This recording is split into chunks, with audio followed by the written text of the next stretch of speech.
महाभारत की कथा की शुरुआत महाभारत के आदि पर्व से होती है, जो इस महान ग्रंथ की प्रस्तावना है।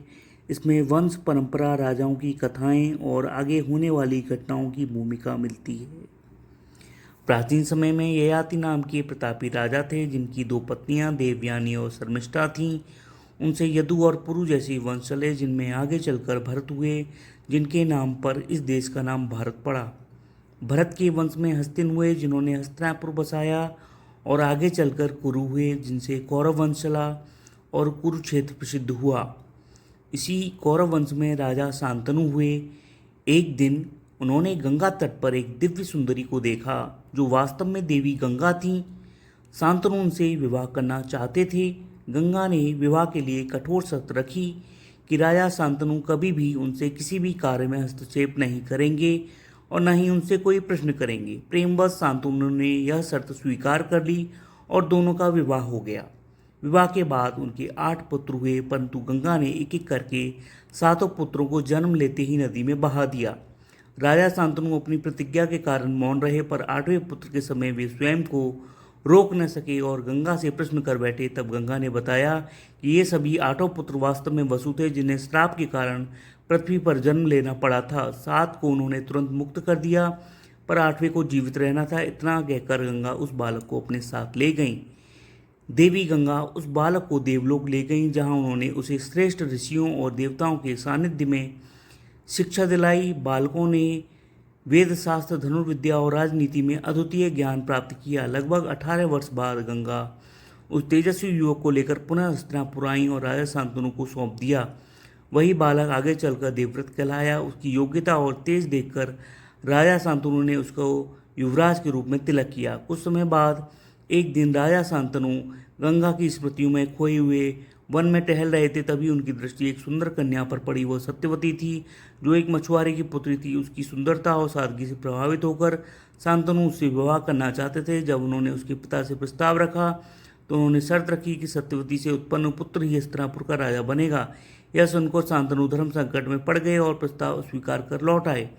जब यह बात देवव्रत को पता चली, तो वे स्वयं सत्यवती के पिता के पास पहुंचे और आश्वासन दिया कि वे कभी भी सिंहासन पर नहीं बैठेंगे। तब भी सत्यवती के पिता ने संदेह व्यक्त किया कि भविष्य में देवव्रत के पुत्र सिंहासन के लिए संघर्ष कर सकते हैं। यह सुनकर देवव्रत ने एक भयंकर प्रतिज्ञा ली। उन्होंने आजीवन ब्रह्मचर्य का व्रत लिया और यह भी वचन दिया कि वे जीवन भर हस्तिनापुर के सिंहासन की सेवा करेंगे। और उनकी इस कठोर प्रतिज्ञा से देवता भी चकित रह गए और तभी से वे भीष्म कहलाए। सत्यवती से शांतनु को चित्रांगद और विचित्रवीर्य नामक 2 पुत्र हुए। चित्रांगद का प्रसंग छोटा है, लेकिन काफ़ी रोचक और महत्वपूर्ण भी है। राजा शांतनु और सत्यवती के बड़े पुत्र चित्रांगद बहुत ही पराक्रमी और वीर थे। पिता की मृत्यु के बाद वे हस्तिनापुर के राजा बने। वे इतने शक्तिशाली थे कि उनके नाम की ख्याति चारों दिशाओं में फैल गई। लेकिन एक दिन उनके जीवन में एक अनोखी घटना घटी। एक गंधर्व दैवीय योद्धा, जिसका नाम भी चित्रांगद था, उनके सामने आ गया। उससे यह स्वीकार नहीं था कि पृथ्वी पर कोई उसके नाम से प्रसिद्ध हो। इस बात को लेकर दोनों के बीच विवाद हुआ, जो धीरे धीरे भयंकर युद्ध में बदल गया। यह युद्ध कोई साधारण युद्ध नहीं था। दोनों ही अत्यंत शक्तिशाली योद्धा थे। कई दिनों तक युद्ध चलता रहा। अंततः गंधर्व चित्रांगद ने राजा चित्रांगद को पराजित कर दिया और उनका वध कर दिया। इस प्रकार राजा चित्रांगद का अल्पायु में ही अंत हो गया और हस्तिनापुर का सिंहासन उनके छोटे भाई विचित्रवीर को सौंपा गया। अब कथा का एक अत्यंत महत्वपूर्ण और रोचक प्रसंग आता है। विचित्रवीर्य जब विवाह योग्य हुए, उसी समय काशी के राजा ने अपनी तीनों पुत्रियों अंबा, अंबिका और अंबालिका के स्वयंवर का भव्य आयोजन किया। दूर दूर के राजा उसमें आमंत्रित किए गए, लेकिन हस्तिनापुर को निमंत्रण न देना एक बड़ा अपमान था।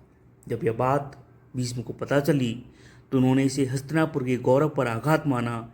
वे तुरंत काशी पहुंचे और सभा में ललकारते हुए बोले, मैं इन तीनों कन्याओं को अपने भाई विचित्रवीर के लिए ले जा रहा हूँ। यदि किसी में शक्ति है तो मुझे रोक ले। सभा में उपस्थित कोई भी राजा भीष्म का सामना करने का साहस न कर सका और भीष्म तीनों राजकुमारियों का हरण कर हस्तिनापुर ले आए। हस्तिनापुर पहुंचकर अंबा ने बताया कि वह पहले से ही साल्व नरेश से प्रेम करती है। यह सुनकर भीष्म ने उसे सम्मानपूर्वक साल्व के पास भेज दिया, लेकिन साल्व ने उसे अपमान समझकर अम्बा को स्वीकार करने से इनकार कर दिया। अपमानित अम्बा वापस आई और भीष्म से विवाह की इच्छा प्रकट की, परंतु भीष्म ने अपनी प्रतिज्ञा के कारण मना कर दिया। अब अम्बा के हृदय में प्रतिशोध की ज्वाला भड़क उठी। वह गुरु परशुराम के पास पहुंची और न्याय की गुहार लगाई। परशुराम ने भीष्म को युद्ध के लिए ललकारा। गुरु और शिष्य के बीच भयंकर युद्ध हुआ, जो कई दिनों तक चला, परंतु कोई परिणाम नहीं निकला। अंततः अम्बा ने क्रोध और पीड़ा में जलकर प्रतिज्ञा ली, भीष्म, मैं ही तेरी मृत्यु का कारण बनूंगी। यह कहकर उसने अग्नि में प्रवेश कर आत्मदाह कर लिया और यही प्रतिज्ञा आगे चलकर महाभारत युद्ध में भीष्म के पतन का कारण बनी। अम्बा के दुखद अंत और उसकी प्रतिज्ञा के बाद कथा एक नए मोड़ पर पहुंचती है। अंबिका और अंबालिका का विवाह विचित्रवीर के साथ संपन्न हुआ, लेकिन भाग्य को कुछ और ही मंजूर था। अल्पायु में ही विचित्रवीर की मृत्यु हो गई। अब हस्तिनापुर के राज सिंहासन के सामने एक गंभीर संकट खड़ा हो गया, उत्तराधिकारी का अभाव। राजमहल में चिंता का वातावरण छा गया। वंश रुकने का भय सभी के मन में घर कर गया। ऐसे कठिन समय में माता सत्यवती ने भीष्म की ओर आशा भरी नजरों से देखा। उन्होंने भीष्म से कहा, पुत्र, समय की मांग है, तुम अपनी प्रतिज्ञा त्याग दो और इस वंश को आगे बढ़ाओ। लेकिन भीष्म, जो अपने वचन के लिए ही प्रसिद्ध थे, अटल खड़े रहे। उन्होंने विनम्रता से कहा, माता, मेरा जीवन मेरे वचन का बंधक है, मैं इसे किसी भी परिस्थिति में नहीं तोड़ सकता। अब सत्यवती के पास एक गुप्त सत्य प्रकट करने के अलावा कोई मार्ग नहीं बचा था। उन्होंने धीमे स्वर में कहा, पुत्र, मेरे जीवन का एक रहस्य है। जब मैं युवती थी तब मेरी भेंट महान ऋषि पराशर से हुई थी। उनके पुत्र आशीर्वाद से मुझे एक पुत्र प्राप्त हुआ जिसका नाम कृष्ण द्वैपायन है, जिन्हें आज संसार ऋषि व्यास के नाम से जानता है।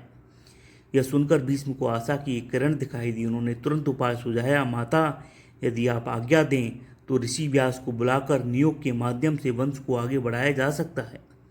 सत्यवती ने भी परिस्थिति की गंभीरता को समझते हुए सहमति दे दी। कुछ ही समय में महर्षि व्यास हस्तिनापुर आए। उनका तेज अत्यंत प्रखर था, स्वरूप तपस्वी और प्रभावशाली। उन्होंने कहा, माता, जो स्त्री मेरे पास जिस भाव और अवस्था में आएगी, उसी के अनुसार उसे संतान प्राप्त होगी। सबसे पहले अंबिका को भेजा गया। जब उसने महर्षि व्यास का तेजस्वी और कठोर स्वरूप देखा तो भय से उसकी आंखें बंद हो गईं। परिणाम स्वरूप उससे जो पुत्र उत्पन्न हुआ वह धृतराष्ट्र था, जो जन्म से ही अंधा था। जब यह बात सत्यवती को पता चली तो उन्होंने अंबालिका को भेजने से पहले सावधान किया, डरना मत, आंखें बंद मत करना, जैसा आचरण करोगी वैसी ही संतान होगी। अंबालिका भयभीत तो थी, लेकिन आंखें बंद नहीं की, फिर भी उसका चेहरा वैसे पीला पड़ गया।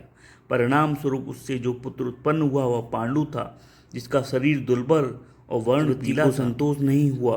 उन्होंने एक और बार प्रयास करने का निश्चय किया और इस बार सेविका को महर्षि के पास भेजा। यह सेविका निडर थी, शांत थी। उसने अत्यंत विनम्रता और सम्मान के साथ महर्षि का स्वागत किया।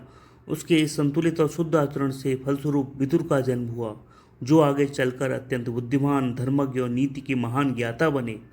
इस प्रकार हस्तिनापुर का वंश फिर से आगे बढ़ने लगा। एक और धृतराष्ट्र, दूसरी ओर पांडु और उनके साथ विदुर, तीनों ने मिलकर इस वंश को नई दिशा दी, जो आगे चलकर महाभारत के महान युद्ध का आधार बना। यह भाग कैसा लगा कमेंट में बताएं और चैनल को सब्सक्राइब करें।